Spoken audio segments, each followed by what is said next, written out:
တရားမင်းကြီးမေးတာကိုဖခင်ကဖြေတာဟုတ်ပြီတရားကမေးတာကတဏှာကုံရနိဗ္ဗာန်ဆိုတာကြားဘူးတယ်ဖခင်အဲ့ဒီတပည့်တော်မြန်မြန်ရောက်ချင်းပြီဖခင်ဘယ်လိုလုပ်ရမလဲလို့မေးတော့ဖခင်ကိုတော့မြတ်ကပဲနဲ့ဖြေခန္ဓာနောက်ကပပင်စာတရားမလိုက်စေနဲ့ခန္ဓာကဘယ်နှပါးရှိတယ်ကြားဘူးတယ်ငါပါဘသူများလဲဆိုလို့ရှိရင်ယူပဲခန္ဓာဝေဒနာခန္ဓာတင်ညက်ခန္ဓာသင်္ခါရခန္ဓာဝိညာဏခန္ဓာဘယ်နှပါဒီအဲ့ဒီခန္ဓာ၅ပါးရဲ့နောက်ကပါမလိုက်စေနဲ့ပပင်စာတရားမလိုက်စေနဲ့လို့ဘုရားကိုယ်တော်မြတ်ကြီးကဖြေပြီးခန္ဓာက၅ပါးတယ်လားဒီပပင်စာတရားကဘယ်နှပါးရှိတယ်ကြားဘူးလို့၃ပါးရှိတယ်ပပင်စာတရားက၃ပါးဘယ်သူများလဲဆိုရင်တဏှာမာနဒိဋ္ဌိပါတယ်တော့တဏှာမာနဒိဋ္ဌိဒါပပင်စာတရားဒီတော့ဘုရားကိုယ်တော်မြတ်ကြီးကပြောတဲ့ဥစ္စာခန္ဓာနောက်ကပပင်စာတရားမလိုက်စေနဲ့အမင်းကြီးကပြောတယ်မဟုတ်လားတပည့်တော်နိဗ္ဗာန်မြန်မြန်ရခြင်းပြီဘုရားဘယ်လိုလုပ်ရမလဲလို့လာလျှောက်နေပြီမဟုတ်လား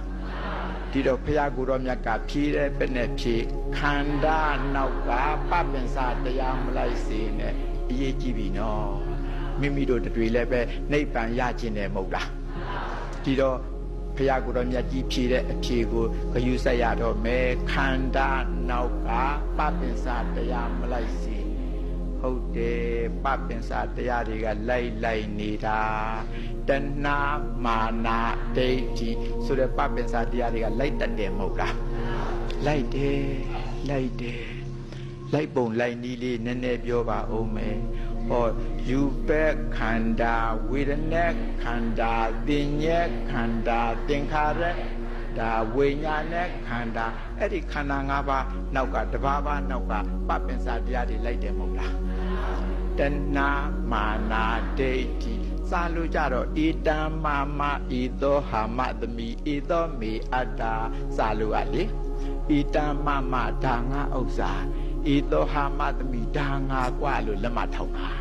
ဧသောမေအတ္တာဒါငါပိုင်ငါစုလို့ဒီလိုဒိဋ္ဌိနဲ့လွှမ်းမိုးတာနော်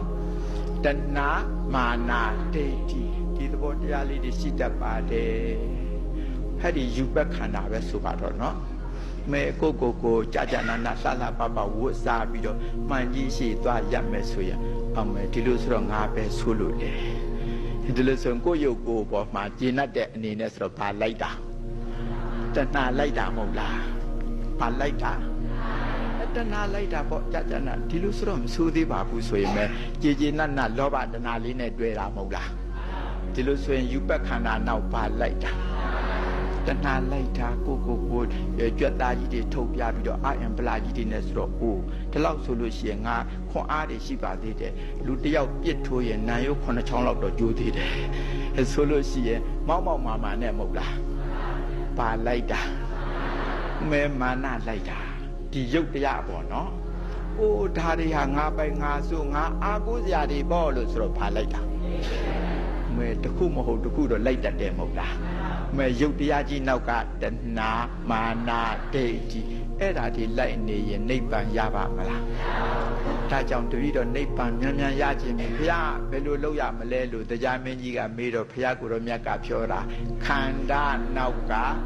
ပပင်စာတရားမလိုက်စေနဲ့တဏှာမာနဒိဋ္ဌိမလိုက်စေနဲ့ပြောတာနော်အေးရှင်းလို့ပဲအဲ့ဒီထဲကဘုန်းကြီးတို့တရားဓမ္မတွေကတဲလိုက်တာကိုမဲတခါတလေကိုခန္ဓာကိုရုပ်တယ်မကဘူးလေကိုနဲ့ဆံရသာသမီလေးတွေရဲ့ရုပ်ခန္ဓာပေါ့လေလိုက်တဏမာနဒိဋ္ဌိလိုက်ရင်လေပပင်စာတရားလက်ရရောက်တာပေါ့ဟုတ်တယ်တခါတလေသူတို့ဝိုင်းဖွဲ့ပြီးစကားပြောတဲ့နေရာနာလျှောက်သွားကြည့်သူတို့ချင်းပြောနေကြတာကျမအကြီးဆုံးသမီးကဒေါက်တာတဲ့ပြောနေကြတာဟိုသားကအခုအမေရိကမှာရောက်နေတယ်ဟိုသမီးအငယ်ဆုံးက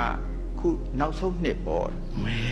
သူတို့လေးတွေပြောနေတယ်ဆိုတော့ဒီဥစ္စာလေးတွေကိုထောက်ကြည့်မယ်ဆိုရင်ဒီဥစ္စာလေးတွေပေါ့ကိုသားသမီးလေးတွေပေါ်မှာတွဲတာနဲ့ဆိုတော့ဗာလိုက်တာတဏှာလိုက်တာဒီလိုသားသမီးတွေဘယ်သူများရှိတယ်လဲဆိုတော့မသိမသာလက်မထောင်တာမဟုတ်လားဗာလိုက်တာ နလိုက်တာပေါ့ဟုတ်တယ်နော်ဟိုဒါမျိုးတွေအာကိုစရာတွေပေါ့ဆိုတော့ဘယ်နဲ့တော့ဒိဋ္ဌိလိုက်တယ်နော်တဏှာမာနလိုက်တာပေါ့မလိုက်ပေဘူးလားအေးအဲ့ဒါလိုပါရုပ်တရားနဲ့ပတ်သက်ပြီးတော့နော်ဟိုဒီလိုအသက်ရှိတဲ့ပုဂ္ဂိုလ်တွေမပြောထားနဲ့ကိုယ်ပိုင်တဲ့စီစဉ်ဥစ္စာတွေဟောကိုချမ်းသာတာတွေကိုတိုက်တာတွေမော်တော်ကားတွေဒီဥစ္စာတွေပေါ်မှာလဲလိုက်ဘူးလားလိုက်တာပေါ့တို့ပြည့်ပြည့်စုံစုံရှိပါဆိုတော့မသိမသာတွေ့တာနဲ့ဆိုတော့ပါလိုက်တာမဲတို့လိုအစင်တန်းမိဖို့ဆိုတာမလွယ်ပါဘူးဆိုတော့မသိမသာလက်မထောင်တာမဟုတ်လားပါလောက်တာမာနလိုက်တာဒါတွေဟာအာကိုးစရာတွေပေါ့ဆိုတော့ဘယ်နဲ့တော့ဒိဋ္ဌိလိုက်တဲ့တဏှာမာနဒိဋ္ဌိစာလို့ပြောတော့ဣတံမာမာဣတောဟာမတပိဣတောမေအတ္တာစာလို့ကလေစာလို့ပြောနေရင်ဘုန်းကြီးတို့တရားဓမ္မတွေပဲနားလည်လိမ့်မလဲမလဲပွားဘူးဣတံမာမာဒါငါဥစ္စာလို့သိမ့်ပိုက်တာမဟုတ်လားဣတောဟာမတပိဒါငါกว่าလို့လက်မထောင်တာကမာနမဟုတ်လားဣသောမေအတ္တာဒါငါပိုင်ငါစုဆိုတော့ပိုင်လဲမပိုင်ပဲနဲ့ဒိဋ္ဌိသဘောနဲ့လွှမ်းမိုးစိုးအုပ်တာမဟုတ်လားဒိဋ္ဌိလိုက်တယ်မဟုတ်လားဟိုးဒီလိုသဘောတရားတွေကိုတန်တန်ကိန်းဝနေတဲ့ပုဂ္ဂိုလ်နိဗ္ဗာန်ရနိုင်ပါမလားနိဗ္ဗာန်နဲ့တခြားစီမဟုတ်လားဒါကြောင့်ဘုရားကိုယ်တော်မြတ်ကြီးကပြောတာခန္ဓာနောက်ကပပင်စတရားမလိုက်စေနဲ့ပြောတာမဟုတ်လားဒီဒါကယူပခန္ဓာသဘောပြောပြတာပါဝေဒနာခန္ဓာနောက်ကကောမလိုက်ဘူးလားလိုက်ပါတယ်ဝေဒနာကဒုက္ခဝေဒနာဒုက္ခဝေဒနာဥပေက္ခဝေဒနာလိုက်မယ်ဆိုရင်တော့ဒုက္ခဝေဒနာနောက်လိုက်မှာပေါ့နေထိုင်ကောင်းကြမ်းမာနေတယ်ဆိုလို့ရှိရင်သူကပြောတာမသိမသာတို့အသက်တွေလောက်တာကြည်ရောဆေးရုံတစ်ခါမှရောက်ဖူးပါဘူး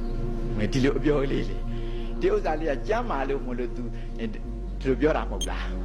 အဲ့တော့ကိုကျမ်းမာရေးကိုဒုက္ခဝေဒနာပေါ်မှာပဲတွေ့တာနဲ့ဆိုတော့ပါတော့တဏှာပေါ့ဒါမျိုးကျမ်းမာရေးကောင်းတာလိုက်ရှားကြည့်မတွေ့ပါဘူးဆိုတော့မာနဒါမျိုးအာကိုးစရာပေါ့ဆိုတော့ဒိဋ္ဌိတဏှာမာနဒိဋ္ဌိတွေလိုက်တယ်နော်လိုက်တယ်ဝေဒနာခန္ဓာမဟုတ်လားကဲတင်ညက်ခန္ဓာကိုပြောကြအောင်စို့တင်ညာဆိုတာမှတ်သားတတ်တာမဟုတ်လားအဲ့ဒါလေးနောက်လဲလိုက်တတ်ပါတယ်တို့တွေကလေမှတ်မိတယ်ဟိုးငယ်တုန်းကအကြောင်းအရာတွေပါပြန်မှတ်မိနေတယ်ဘယ်လောက်တုန်းကဥစ္စာမှတ်မိလို့ဆိုတော့ဟိုးပခက်ထဲမှာအမေကလာပြီးတော့ဖြူတော့လေအမေကောင်းကစပယ်ပန်းလေးရင်ပတ်ပေါ်ပြုတ်ကြတာတယောက်မှတ်မိနေတယ်ဆိုတော့ဒီဥစ္စာလေးတွေကိုတွေ့တာနဲ့ဆိုတော့ဘာလိုက်တာဟိုးဒါမျိုးလိုက်ရှာမရှိဘူးဆိုတော့ဘယ်နဲ့တော့မာနလိုက်ဒီလိုဥစ္စာအာကိုးစရာပေါ့ဆိုတော့ဘယ်နဲ့တော့လိုက်ဖူးလားလိုက်တတ်တဲ့သဘောလေးတွေပြောတာနော်ဟုတ်တယ်အဲ့ဒီသဘောလေးတွေပြောတာယူပက်ခန္ဓာဝေဒနာခန္ဓာသင်ညေခန္ဓာကဲသင်္ခါရခန္ဓာတွေကအများကြီးပဲဒီထဲကကဲလုံလဝိရိယပဲပြောကြစို့နော်ဟိုတို့တွေကလုံလဝိရိယသူများလို့မဟုတ်ဘူးတို့ကအင်မတန်လုံလဝိရိယကောင်းတာမနဲ့၄နာရီထိုးတယ်ဆိုရင်ရင်နွေးကိုတစ်လုံးတော့ကြက်တော့တာသူကပြောတာဒီလိုလေးဆိုတော့ကိုလုံလဝိရိယအပေါ်ပါမယ်တွေ့တာဆိုတော့ဘာလိုက်ငါလိုက်တာပေါ့ဟုတ်တယ်မဟုတ်လားဟိုဒီလိုလုံလဝိရိယမျိုးမရှိပါဘူးလို့ဆိုတော့မသိမသာလက်မထောင်တာမဟုတ်လားဘာလိုက်တော့မာနလိုက်တယ်ဒါမျိုးအာကိုးစရာဆိုတော့ဒိဋ္ဌိလိုက်တယ်တဏှာမာနဒိဋ္ဌိဒီဥစ္စာတွေနဲ့နိဗ္ဗာန်ရနိုင်ပါမလားဒါကြောင့်ပြောတာပေါ့ခန္ဓာနောက်ကပပစ္စတရားမလိုက်စေနဲ့ပြောတယ်မဟုတ်လားနောက်တစ်ခါဆက်ပြီးတော့မေးတယ်လိုက်တယ်ဖေဟာဒီခန္ဓာ၅ပါးနောက်ကတစ်ခုမဟုတ်တစ်ခုလိုက်တယ်ဖေဟာလိုက်နေတယ်ဖေဟာမလိုက်အောင်ဘယ်လိုလုပ်ရမလဲလို့နောက်ထပ်ကဲပြီးတော့လျှောက်တော့ဖေဟာကဘယ်နဲ့ဖြေဖေဟာဝရမြင်အောင်ရှုပါတယ်ခရဆိုတာကကုံတာဝရဆိုတာကပျောက်တာကုံတာပျောက်တာမြင်အောင်ရှုပါတယ်ဘယ်ပေါ်မှာတော့ခန္ဓာပေါ်မှာဘယ်အပေါ်မှာခန္ဓာခန္ဓာပေါ်မှာကုံတာပျောက်တာမြင်အောင်ရှုဘယ်လိုလဲကုံတာပျောက်တာမြင်အောင်